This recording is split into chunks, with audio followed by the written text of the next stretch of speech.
Doa kami Tuhan, biarkan kami hidup dalam kemuliaan anugerah-Mu. Biarkan kami hidup dalam kemuliaan anugerah-Mu. Tuhan, ajari kami, setiap anak-anak-Mu, hidup bukan dengan kekuatan kami, tapi hidup di dalam anugerah-Mu. Karena sesungguhnya itu yang Kau sediakan bagi setiap kami. Curahkan dengan limpah atas setiap kami roh hikmat, wahyu, dan pengertian. Kami tahu tidak ada orang bisa mengerti firman Tuhan tanpa Engkau menjelaskannya dalam hidup kami. Dan biar setiap kami diubah dan diberkati oleh Tuhan Yesus yang maha baik, yang mengerti hidup kami dan siap untuk mengubah hidup kami. Kami tahu semua kami pulang diubah dan diberkati oleh Engkau. Sebagian akan mengalami perubahan yang langsung dan radikal, sebagian perlu waktu untuk diubah dan makin diubah oleh Tuhan. Tapi tetap Engkau Tuhan yang punya cara untuk mengubah kehidupan semua kami. Dan kemuliaan itu hanya bagi Yesus Tuhan, Raja, Juru Selamat, dan Tuhan atas hidup kami. Di dalam nama yang paling mulia Yesus Tuhan, semua kita berkata, amin. Berikan kemuliaan bagi Yesus kita. Amen. Well, ini sore yang luar biasa, ini minggu yang kedua kita pindah di tempat ini. Saya makin percaya akan hukum Tuhan, bahwa setiap kali kita berurusan dengan Tuhan, Anda berhubungan dengan Tuhan sendiri, kita harus belajar mengerti begini. Tuhan kita akan memberi, menyediakan kepada semua kita, masing-masing sesuai dengan level iman kita dan level pengharapan kita. Ada namanya level of faith, ada namanya level of expectation dalam kehidupan kita. Ada banyak orang yang sebetulnya memberikan porsi terlalu kecil buat Tuhan untuk bekerja. Tapi saya percaya bahwa Tuhan akan memberikan kepada kita anugerahnya untuk membuat mata rohani kita tercelik, bahwa kalau kita sediakan ruangan yang lebar dan besar bagi Tuhan bekerja, semakin leluasa kita berikan space kepada Allah kita, semakin indah Tuhan akan berkarya dalam hidup kita. Amen, saudara. Mari kita buka firman Tuhan Galatia pasal yang kedua, ayat yang ke-20 dan ayat yang ke-21. Galatia pasal 2 ayat 20 dan ayat yang ke-21. Alkitab berkata, namun aku hidup, tetapi bukan lagi aku sendiri yang hidup, melainkan Kristus yang hidup di dalam aku. Dan hidupku yang kuhidupi sekarang di dalam daging adalah hidup oleh iman dalam Anak Allah yang telah mengasihi aku dan menyerahkan dirinya untuk aku. Ayat yang berikutnya ini penting sekali, dia berkata, aku tidak menolak kasih karunia Allah, sebab sekiranya ada kebenaran oleh hukum Taurat, maka sia-sialah kematian Kristus. Ada satu kalimat statement yang aneh yang Paulus katakan, dia berkata, aku tidak menolak kasih karunia Allah. Kalau Anda punya King James Version dikatakan, aku tidak frustrated. Lihat di tulisan di atas begini dikatakan bahwa, I do not frustrated the grace of God. Aku tidak frustrasi akan anugerah Tuhan. Statement ini, pernyataan ini aneh. Karena banyak orang rindu mendapatkan anugerah Tuhan dalam hidupnya.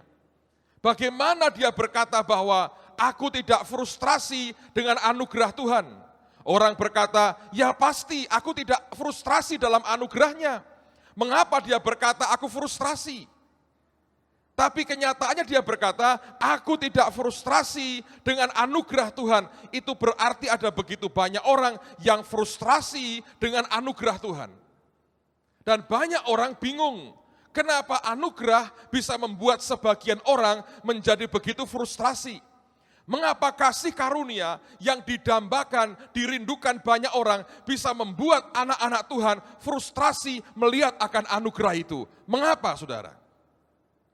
Saya menemukan bahwa hal yang paling dasar, mengapa orang bisa frustrasi dengan anugerah Tuhan adalah karena kita diajar soal anugerah, kita diberitahu soal anugerah, kita mau hidup dalam anugerah. Tapi kenyataannya itu bertentangan dengan sifat nature alamiah manusia daging kita.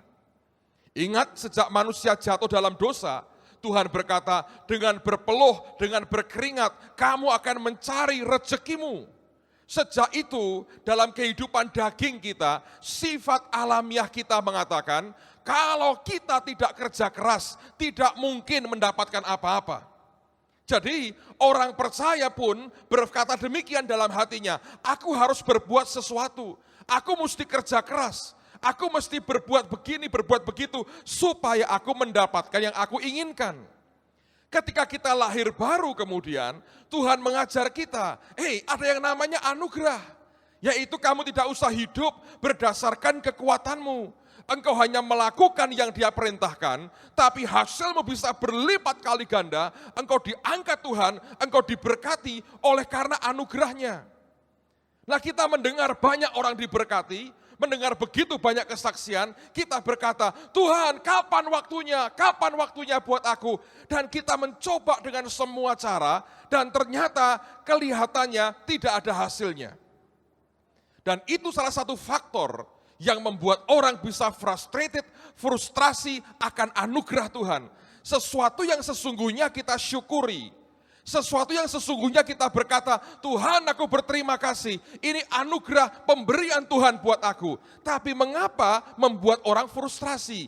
Karena secara manusia berat sekali buat kita memahami dan mengerti akan anugerah itu. Itu seperti cerita teman saya, dia misionari di Bandung, dia orang Amerika. Dia seorang pendeta di Amerika. Dia bertahun-tahun tinggal di Indonesia, dan dia berasal dari sebuah kota di West Coast di pantai barat Amerika. Setelah bertahun-tahun di Indonesia, Anda tahu orang Indonesia kalau drive, mobilnya sebelah mana jalan? Kiri, ya kan? Sebelah kiri. Dari kecil kita diajar untuk nyanyi lagu, berjalan berhati-hati di kiri jalan, ya toh? Di jalan sebelah kiri, tidak boleh kita di sebelah kanan. Bertahun-tahun kita hidup, kalau kita drive mobil, sebelah kiri jalannya, dan setirnya di sebelah kanan.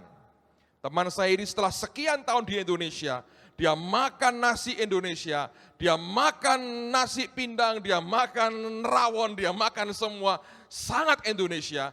Dia ngomong bahasa Indonesia, dia khotbah dalam bahasa Indonesia. Suatu hari dia liburan setelah sekian tahun, dia pulang ke negaranya. Begitu sampai di negaranya, sampai di airport, dia sewa mobil.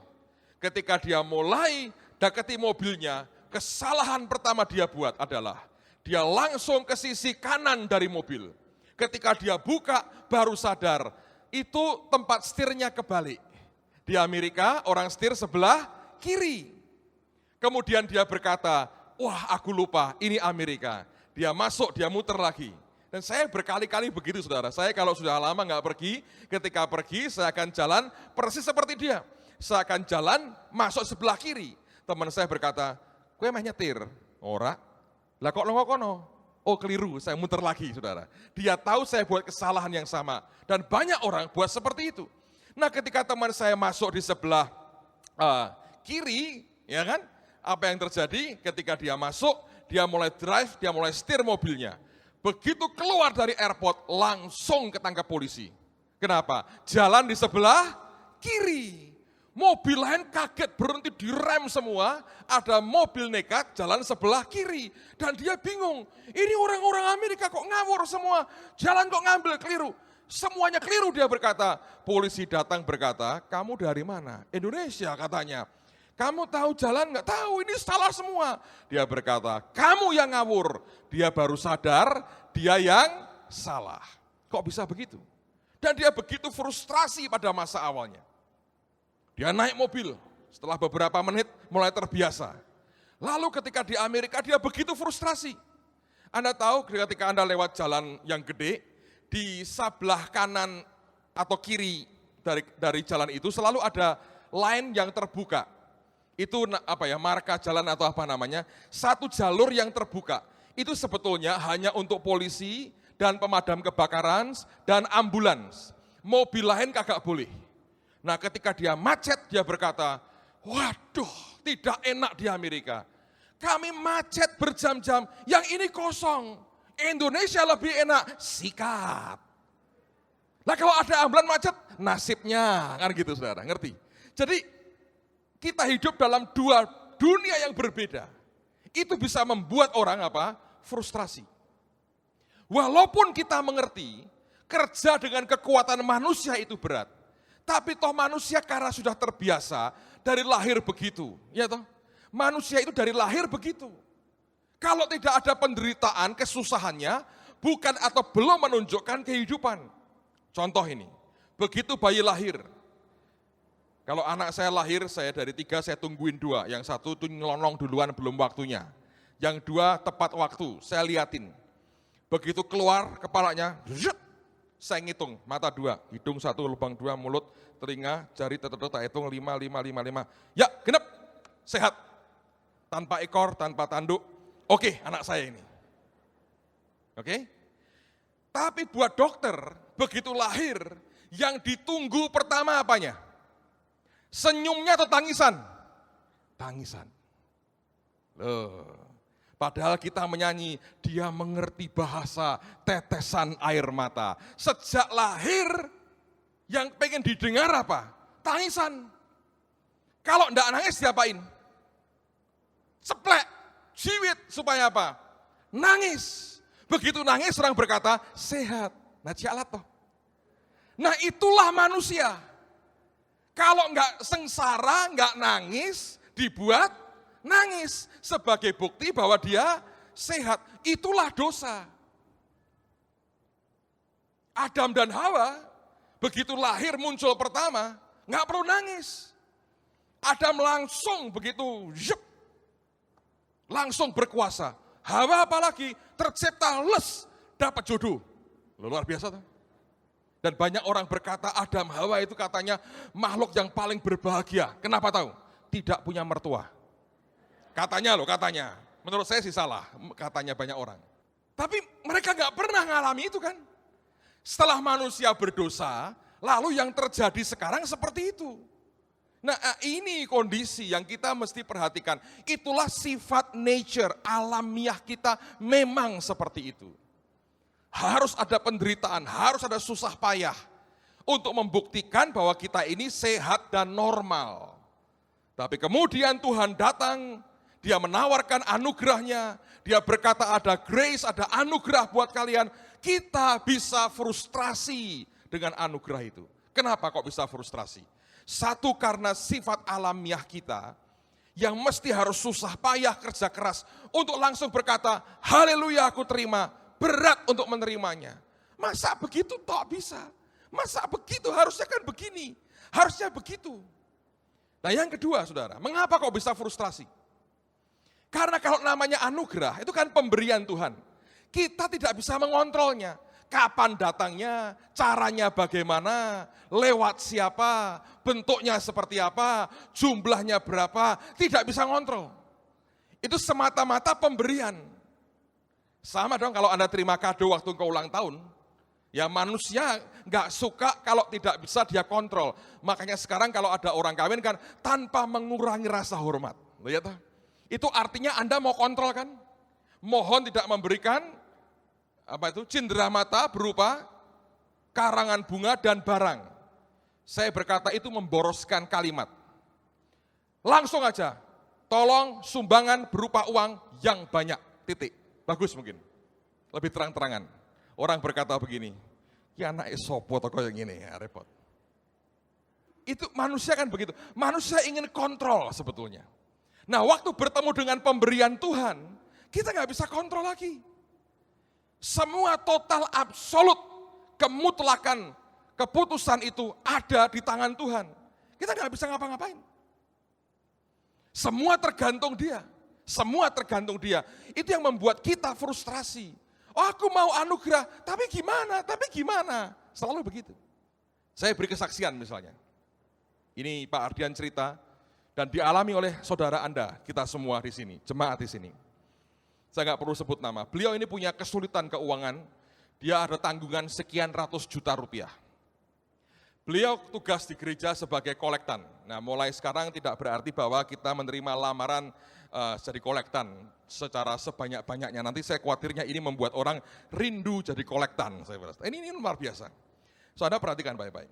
Ketika beliau bertugas sekian waktu yang lalu kan sudah Anda memberikan persembahan masuk di kantong itu. Kemudian semua dibawa ke depan dan didoakan.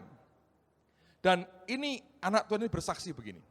Dia berkata gini, Tuhan, ini imannya besar. Dia bawa keranjang kolektor ini. Tuhan, sebetulnya yang di dalam ini cukup untuk ngelunasi utangku. Beriman ya, satu keranjang bisa ngelunasi seluruh utangnya. Waktu dia ngomong begitu, nggak lama yang berdoa, entah siapa saya nggak tahu, dia nggak cerita, berkata ini 5 roti 2 ikan, memberi makan 5.000 orang, sisa 12 bakul. Tiba-tiba dia merasa itu keranjangnya jadi berat. Kaget, kok jadi berat keranjangnya? Jadi itu terjadi pelipat gandaan. Kenapa kita diberkati Tuhan? Ternyata Tuhan melipat gandakan, rupanya itu saudara. Bukan karena kita punya mesin uang, tapi karena dilipat gandakan. Dan karena Anda dan saya taat dengan Tuhan. Lalu kemudian dia berkata, tapi Tuhan, ini adalah uangmu. Diangkat lagi. Sementara yang berdoa nggak ada orang tahu, dia bergumul dengan Tuhan sendiri kan. Dia angkat, dia sorongkan ke Tuhan, ditarik ke Tuhan. Ketika dimajukan, dia naikkan begini, seperti ada kekuatan tangan yang mendorong balik ke dia. Kaget loh, tak balik kok, tarik begini. 2 kali, Tuhan tapi ini milikmu, kembalikan lagi sama dia. Begitu naik lagi, seperti ada tangan kekuatan lagi, dorong lagi. Ada orang berkata, oh kalau saya Pak, langsung tak amini tak go balik. Ya bukan begitu caranya. Ketiga kali dia dorong naik lagi. Ada tangan seperti kekuatan lagi didorong ke dia lagi. Kali keempat tidak berani. Dia bilang, kalau karena makin lama rupanya makin kuat. Kalau ini tak ulang keempat, geblak aku, lucu bawa persembahan, geblak saudara. Kemudian dia selesai. Dia bilang, Tuhan kalau berkat daripadamu, aku terima. Dalam waktu hanya 1 bulan saya dengar, kurang lebih. Seluruh hutangnya lunas dan selesai. Tuhan buka cara dengan cara yang ajaib. Anugerah tidak? Anugerah. Anda tiru jadi kolektan. Kok abot-abot ya Tuhan. Anda dorong kok malah kok nggak dikembalikan ke aku ya. Nggak bisa. Kita nggak bisa kontrol yang itu. Itu grace, itu anugerah. Saya tahu di belakang-belakangnya pasti ada berbagai pengalaman rohani yang dialami sebelumnya. Dan persekutuan dengan Tuhan saat itu menentukan apa yang terjadi. Tapi tidak ada orang yang bisa mengontrol. Kapan Tuhan bekerja, bagaimana caranya, lewat apa, jumlahnya berapa, tidak pernah ada orang tahu. Itu yang sering kali membuat kita frustrasi dengan anugerah. Karena kita berkata, aku tidak bisa mengontrol akan segala sesuatu ini. Dan saya berkata dalam nama Tuhan Yesus, memang kita tidak bisa mengontrolnya. Nah, sekarang kita berkata, Pak, tapi aku mau hidup dalam anugerah Tuhan. Caranya bagaimana? Mari lihat lagi dalam Galatia pasal 2, sekarang perhatikan pada ayat yang ke-20. Galatia pasal 2, perhatikan pada ayat yang ke-20. Namun aku hidup, tetapi bukan lagi aku sendiri yang hidup, melainkan Kristus yang hidup di dalam aku. Dan perhatikan, dan hidupku yang kuhidupi sekarang di dalam daging, artinya sebagai manusia biasa, aku menghidupi kehidupan dalam daging seperti ini. Dia berkata, adalah hidup oleh iman, by faith, oleh iman, dalam anak Allah yang telah mengasihi aku dan menyerahkan dirinya untuk aku. Untuk orang bisa hidup dalam anugerah Tuhan dan menikmati anugerahnya, kita mesti belajar hidup by faith, oleh iman atau karena iman atau dengan iman. Itu kehidupan yang kita harus miliki. Nah, seperti apa Pak kehidupan dalam iman itu? Mari kita lihat sekarang Roma pasal yang pertama. Ini ayat yang sangat powerful sekali. Ayat 16 dan ayat yang ke-17. Roma pasal yang pertama, ayat 16 dan ayat yang ke-17. Saya bacakan, Alkitab mengatakan sebuah statement yang sangat-sangat kuat buat kita. Sebab aku mempunyai keyakinan yang kokoh dalam Injil. Karena Injil adalah kekuatan Allah yang menyelamatkan setiap orang yang percaya, Pertama-tama orang Yahudi tetapi juga orang Yunani. Perhatikan, sebab di dalamnya, di dalam Injil itu, dalam firman itu, nyata atau diwahyukan kebenaran Allah yang bertolak dari iman dan memimpin kepada iman atau from faith to faith. Seperti ada tertulis, orang benar akan hidup oleh iman. Nah perhatikan saudara, Paulus berkata Injil, firman ini punya kekuatan, power yang luar biasa. Mengapa? Di dalamnya kita terima pewahyuan akan kebenaran Allah. Dan kebenaran itu hanya didapat, dikatakan, yang bertolak dari iman dan memimpin kepada iman atau from faith to faith, dari iman kepada iman. Bahasa aslinya sebetulnya out of faith to faith, berasal dari sebuah iman atau dari bahan iman tertentu, lahirlah iman berikutnya. Nah, berarti sebetulnya, perhatikan, iman itu progresif, iman itu berkembang, iman tidak statis, iman tidak berhenti atau stagnan. Karena Alkitab berkata, out of faith to faith. Kalau kita punya iman tertentu, maka dari sumber atau bahan iman inilah akan kemudian lahir iman berikutnya. Saya beri contoh begini. Begitu kita diberitahu tentang Yesus Juru Selamat, Anda percaya, engkau punya iman bahwa Yesus itu Juru Selamatku. Kalau nanti aku mati dan Tuhan datang kedua kali, maka aku akan mengalami kebangkitan orang mati. Lalu engkau mulai punya understanding.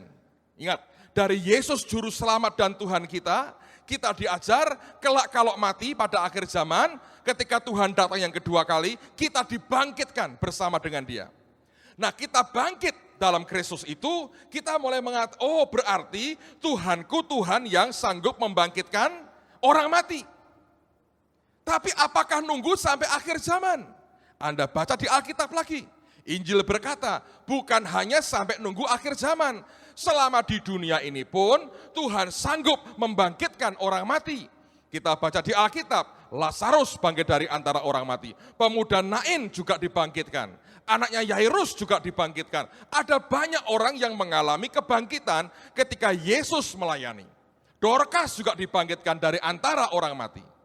Nah, lalu kita berkata, loh kalau orang mati aja bisa dibangkitkan, muncul pemahaman kita, kalau orang sakit sembuh bisa dong. Lalu kita mulai percaya bahwa Dialah penyembuh kita. Anda ngerti? Jadi iman itu progresif. Semakin lama akan semakin berkembang. Dari satu iman kepada iman berikutnya, itu berkembang, itu progresif. Baik jenisnya, iman akan kesembuhan, iman akan kelimpahan, iman akan kuasa Tuhan, iman akan pengurapan, itu progresif. Jenisnya bisa berkembang, bergerak terus. Tapi juga ukurannya bisa terus berkembang. Makin lama kita punya ukuran yang makin besar.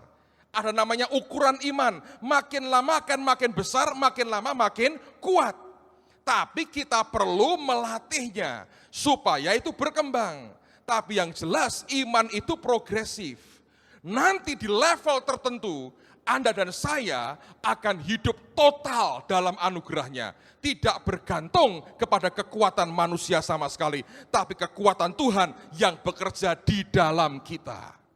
Nah, selama kita hidup di dunia ini sebetulnya, maka sesungguhnya kita harus hidup oleh iman dalam Kristus. Dan iman itu progresif. Jangan puas dengan apa yang ada. Kita mesti berkembang, makin kuat dan makin indah di hadapan Tuhan. Amen, saudara. Nah, iman itu progresif. Step by step kita akan diangkat Tuhan. Terutama kalau Anda berurusan dengan pelayanan, dengan jumlah tertentu, dengan materi, dengan apapun, itu hati-hati, progresif. Anda tahu ada level-levelnya, Anda bisa naik, Anda bisa naik, Anda bisa naik. Saya beri contoh yang paling simple, yang semua kita hari ini menyaksikan. Kita mulai gereja ini tahun 91. Saya pernah berkali-kali berkata kebaktian minggu pagi kita ini cuma 25 orang.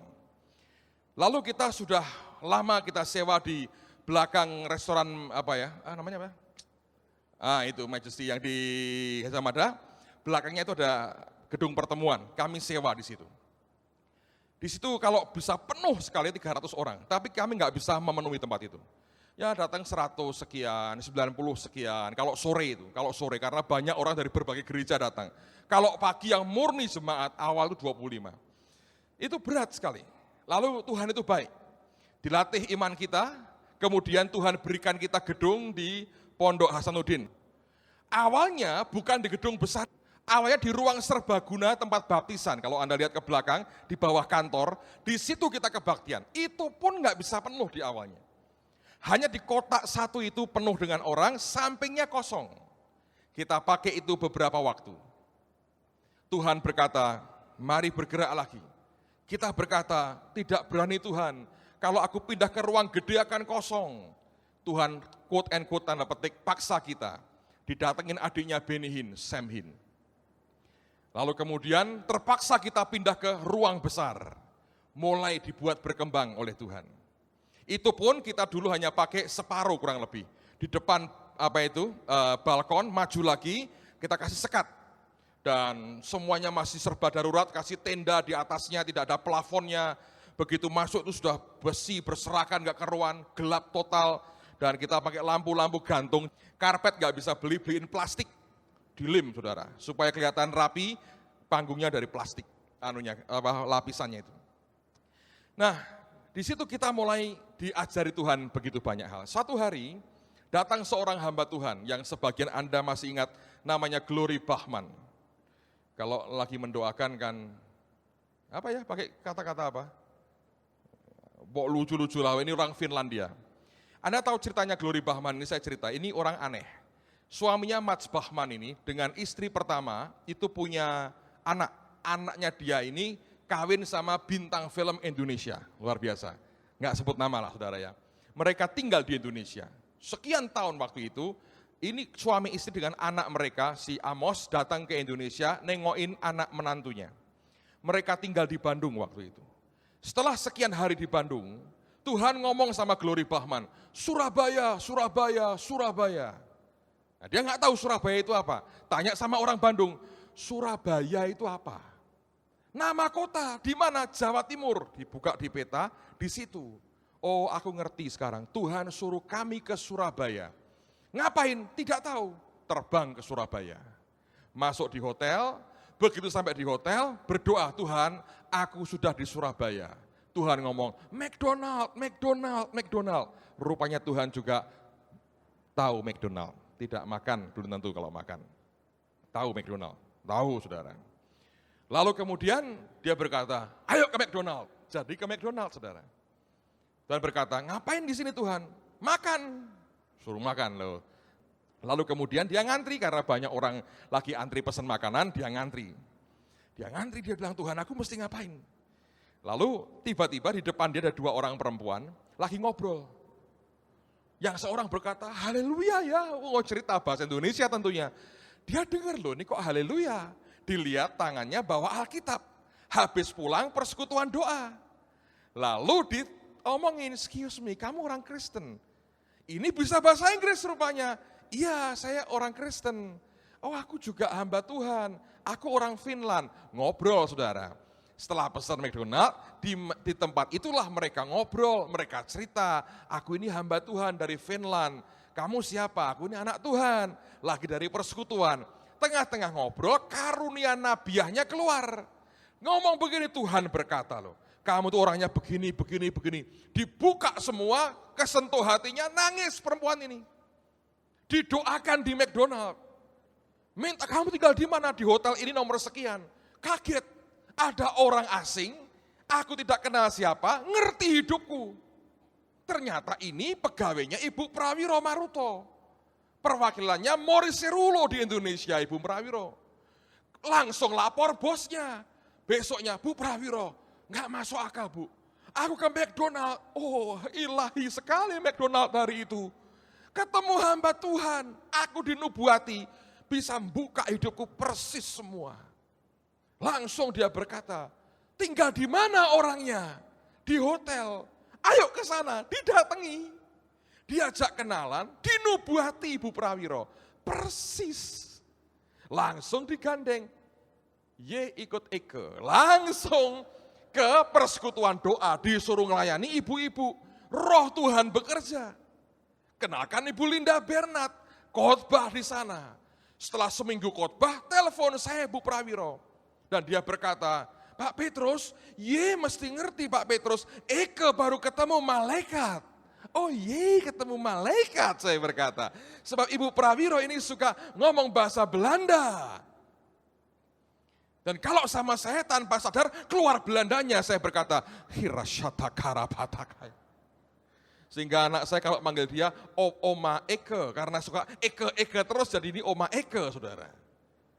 Dia berkata, mau tak? Malaikat tak kirim ke gereja, Oh Eke mau, saya berkata. Mufro, Eke mau. Cuma itu tok bahasa Belandaku, saudara. Yang lainnya, eten en slapen saya bisa, the rest I don't know. Lalu singkat cerita, dia kirim ke Semarang. Di Semarang, kami kebaktian waktu itu. Jemaat baru 100 sekian lah. Kondisinya begini, agak remang-remang begini, saudara. Dia masuk ke ruangan itu, begitu masuk ruangan di gereja kita di bawah balkon itu, dapat firman Tuhan. Waktu dia mau khotbah, dia bernubuat. Saya di depan, saya geli sebetulnya. Hati saya mau ketawa keras. Cekikian saya sebetulnya. Enggak mungkin toh. Di tengah-tengah kondisi berat seperti itu. Orang ini bernubuat. Ketika saya masuk ke gedung ini, Tuhan berkata, ini gereja akan menjadi salah satu gereja terbesar di Asia. Saya berkata, ora mungkin, sambil ketawa saya. Tapi Tuhan itu, kalau ada dinubuati, cekikian, tidak marah. Buktinya apa? Abraham diberitahu, tahun depan lu punya anak, Sarah cekikian. Langsung ketahuan, kenapa istrimu kok cekikian itu? Sarah berkata, enggak, aku enggak cekikian, cekikian, muni ora. Anakmu jenenge Ishak, artinya apa? Cekikian, tertawa. Tapi Ishak itu orang suka, kian lama, kian kaya, tambah kaya dan makin, banyak orang mata duitan soalnya, jadi suka Ishak. Jadi saya dengar gitu, saya berkata, ya mungkin toh. Utang gereja aja begitu banyak, gereja mau disita, gereja terbesar. Beli plafon gak punya duit, tenda Musa, coklat, luar biasa, gelap gulita, semua darurat. Dia berkata, salah satu gereja besar di Asia, gak mungkin. Tapi dia gak peduli kok. Dia berkata, terus nonang, cekikian, ora popo, pokoknya aku mau. Dia didik kita, Anda ngerti kan? Sekian tahun di situ, Tuhan buat tambah banyak, diperbesar oleh anugerah sebetulnya. So iman itu progresif. Bukan lompatan nekat ngawur-ngawuran.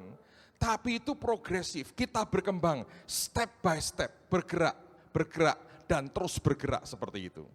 Oke? Jadi yang pertama kita harus mengerti bahwa iman itu progresif.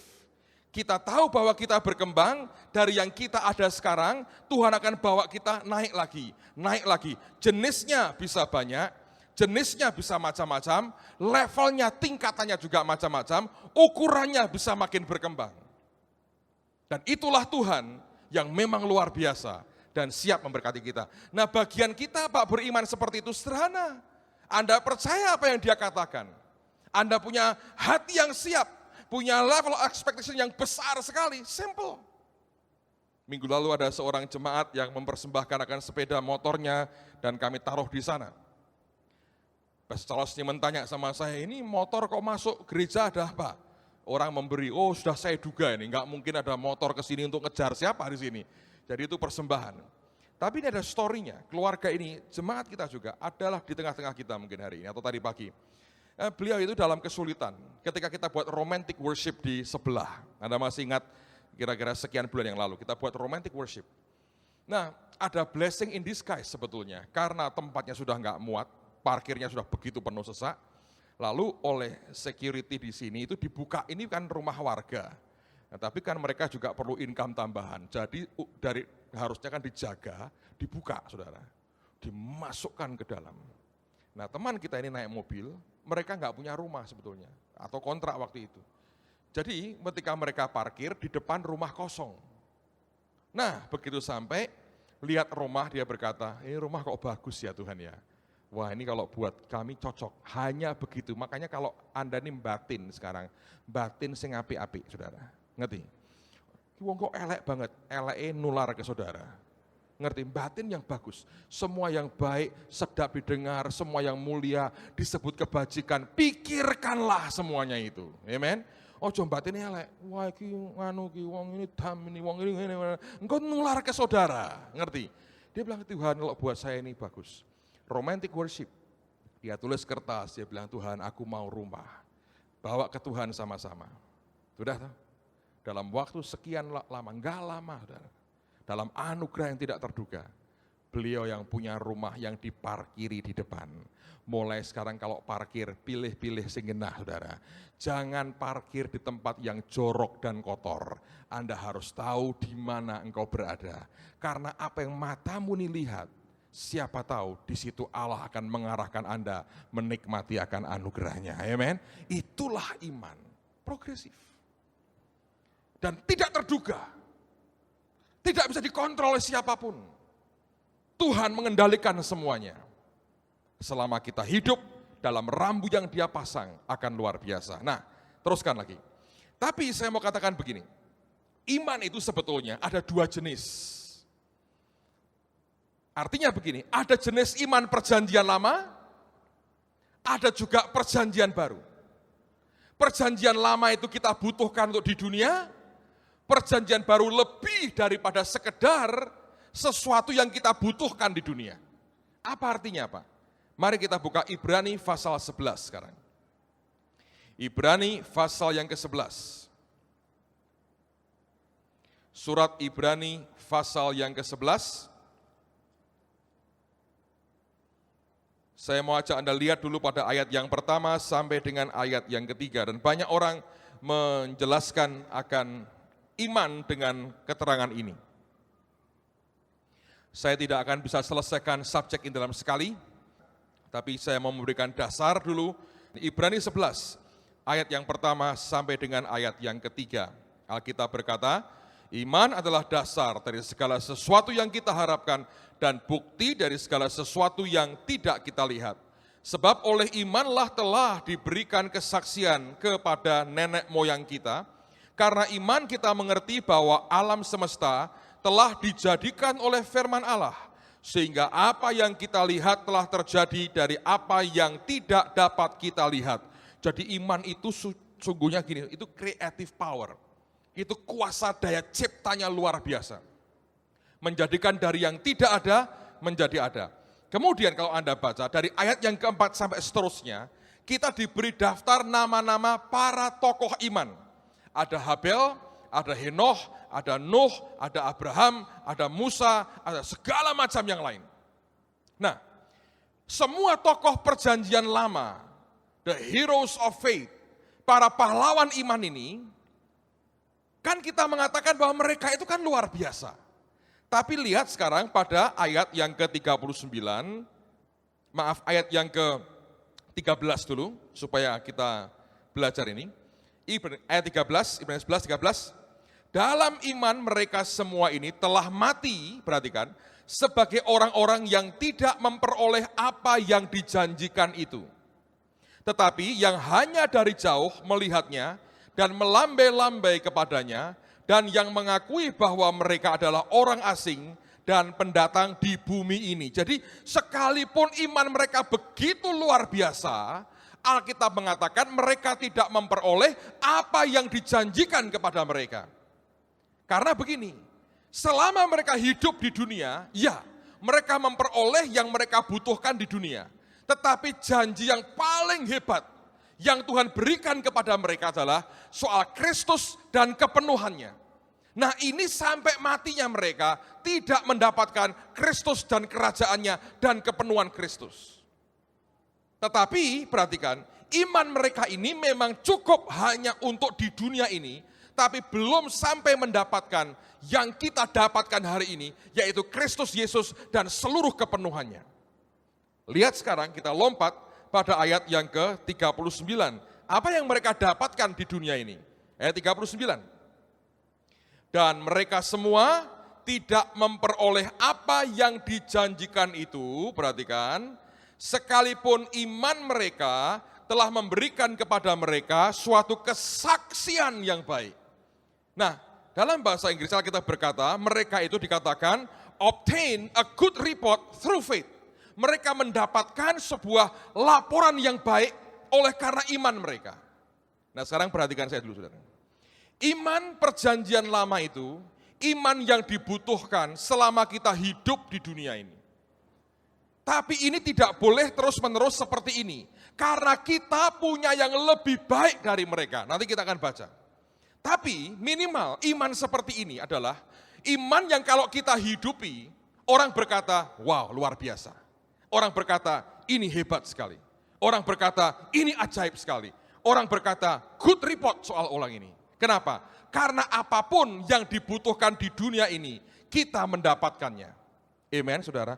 Nah ini loh bagian yang kita harus mengerti. Bahwa sesungguhnya kalau kita hidup seperti para tokoh iman ini, dengan model iman seperti mereka, yang untuk di dunia ini kita mendapatkan. Tapi hidup kita bukan hanya di dunia ini. Kita perlu hidup menyukakan hati Tuhan kita. Tujuan hidup kita bukan untuk mendapatkan yang materi saja, tapi lebih daripada itu, kita perlu menyukakan hati Tuhan. Manusia suka dengan yang perjanjian lama. Karena apa? Minimal memberi kita apa? Good report. Tujuan kita hidup ingin menyukakan hati Tuhan. Itu bagian dari perintah Tuhan yang kita harus selesaikan. Tetapi tujuan kita hidup bukan untuk membangun apa-apa. Kita mau membangun kerajaan Tuhan di dalam kehidupan kita. Amen, saudara. Jadi tapi orang berkata good report. Karena apa? Lihat fisiknya. Saya berkali-kali ngalami, saya ikuti sekian tahun terakhir ini. Dulu kalau Pak Yusak khotbah, hampir semua pendeta berkata, terus saya kalau ngomong, seorang intelek kalau Pak Yusak ngomong, muter-muter, maka dari itu saudara, muter meneh, maka dari itu saudara. Tapi saya suka, kesaksiannya kan aneh-aneh dan luar biasa. Nah, saya tahu itu, banyak pendeta berkata, itu kan pengalaman pribadinya dia, ya nek bener nek ngarang piye nggak tahu juga katanya. Semua orang sinis. Waktu berjalan, Tuhan buat perubahan-perubahan. Dia buka mata rohani saya ngerti the truth-nya, kebenarannya. Saya ambil kebenaran itu. Saya berkata, aku mau terapkan dalam hidup. Sekian tahun lalu, saya dinubuati, dia berkata pada saya, kamu kalau nuruti caraku hidup seperti ini, kamu akan diberi Tuhan kepercayaan besar. Dia berkata, aku ini tidak bisa pegang uang gede, karena aku mata duitan. Tapi Tuhan berkata, kamu bisa pegang uang gede, kamu punya kemampuan untuk itu. So Tuhan berikan pengelolaan yang lebih besar buat pribadi dan buat gereja. So dikelola. Saya terapkan prinsip yang dia pakai. Saya belajar dari Tuhan lewat beliau. Saya terapkan. Ketika saya terapkan, jadi. So orang melihat akan fisiknya. Orang berkata, ini yang luar biasa. Lalu orang tanya ke saya.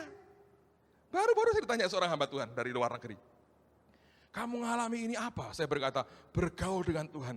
Gitu ya, wah luar biasa. Tapi dulu Pak Yusak ngomong yang sama. Tanya Tuhan, bergaul sama Tuhan. Ya, Anda ngerti? Sebab orang pengen lihat fisik, hasil. Kalau diomongin caranya, nggak mau percaya. Lihat fisiknya, orang baru berkata, wow. Tapi memang itu perjanjian lama modelnya. Obtain a good report. Mendapatkan good report dari orang by faith oleh karena iman. Iman dalam kehidupan kita, kalau Anda terapin dalam hidupmu, jadi saudara, orang berkata, fantastis. Dia punya hal yang luar biasa. Engkau pasti akan terima good report. Orang lain akan ngomong yang baik. Tentu ada yang ngomong tidak baik. Pasti itu. Nobody's perfect. Tapi saya beritahu saudara, itu hanya berhenti di perjanjian lama. Tapi sekali lagi kita bukan dipanggil sekedar jadi orang-orang yang hidup dalam perjanjian lama. Ada perjanjian baru yang Tuhan berikan buat kita. Kalau sekedar mau hidup seperti para tokoh iman itu hanya sekedar mendapatkan di dunia ini saja, tidak berguna banyak.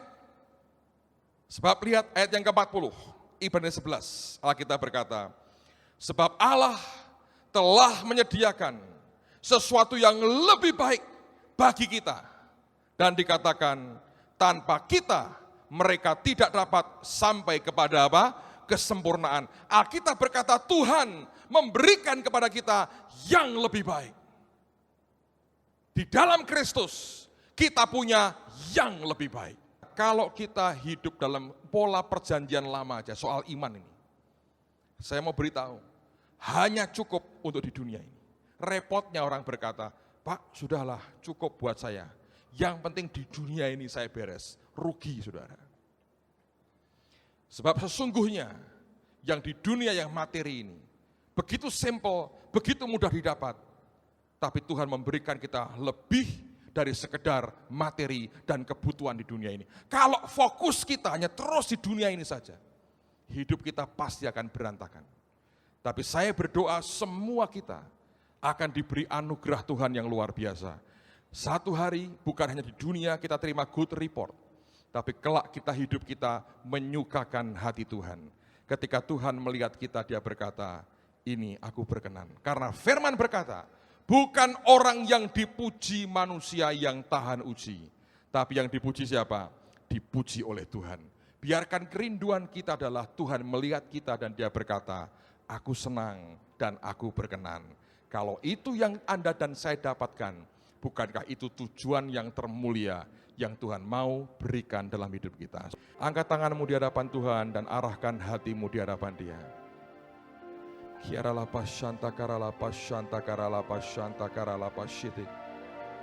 Terima kasih Tuhan, terima kasih. Terima kasih Tuhan. Terima kasih Tuhan. Terima kasih.